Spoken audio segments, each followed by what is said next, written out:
Act 2. Edmund told his brother Edgar to run away because someone had told the father where he was hiding, and that he would be killed. Edgar believed this and ran. He planned to hide from his father's men by pretending to be a mad, homeless person. Meanwhile, Edmund cut his arm with his sword. Then he told his father that Edgar had done this because he, Edmund, had refused to help Edgar kill the old man. Gloucester was very angry, but also very sad. He told Regan, "Oh, mother, my old heart is cracked. It's cracked." Regan blamed Edgar's apparent evil plan to kill his own father on the terrible influence of Lear and his knights. Lear asked King to take a letter to his daughter Regan. The letter told Regan to get ready because he was coming to stay at her house with all his knights. But Gunneril also sent a letter to Regan. She complained about their father and warned his sister that his men were nosy and expensive. The two messengers arrived at the same time, and they argued with each other. Kent hit Gunneril's messenger Oswald, and he fell to the ground. Regan and her husband, the Duke of Cornwall, ordered their men to make Kent a prisoner, even though it was extremely disrespectful to do this to the king's messenger. When the king arrived, the first thing he saw was his servant Kent as a prisoner. He couldn't believe that anyone would dare to do this to his messenger. How strange that they should leave their home and not send back my messenger. Good morning, my lord. Why are you tied up? Who has dared to do this to you?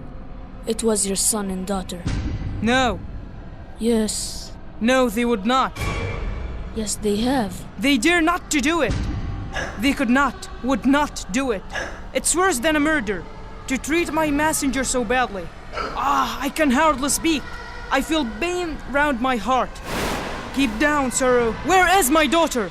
With the Earl of Gloucester, sir, inside. He demanded to see his daughter and her husband, but he was told they were too tired to see him. Then he saw that Gunneril was already there. She had come to tell his sister not to look after Lear.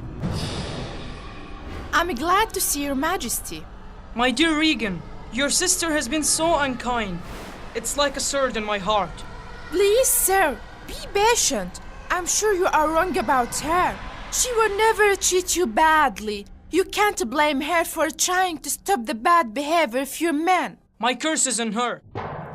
Regan later told the king to go home with Gunneril. She told him to send away 50 of his men and asked Gunneril to forgive him for being angry and thinking too much of himself. Sir, you are old and near the end of your life. You should be guided by someone who understands your condition better than you do. I ask you to return to my sister and admit you have wronged her. Never, Regan. She sent away half my men. She was cruel and ungrateful to me. I hope heaven destroys her. Oh, sir, you will wish me the same when you are in a bad mood. No, Regan, I will never curse you.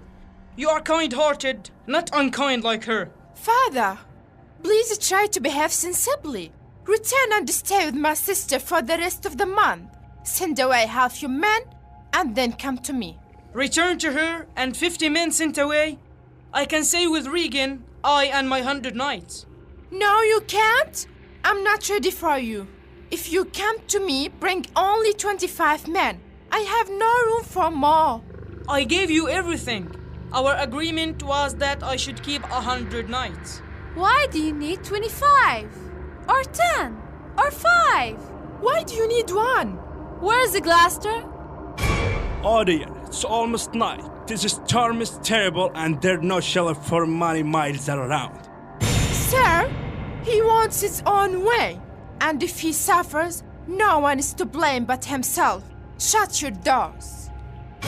The king now realized that giving away everything had been a terrible mistake. He had lost all his power. And his two older daughters felt no love or kindness for him. It was night time and a terrible storm was just beginning. Gunneril and Regan offered shelter to Lear, but not to any one of his men.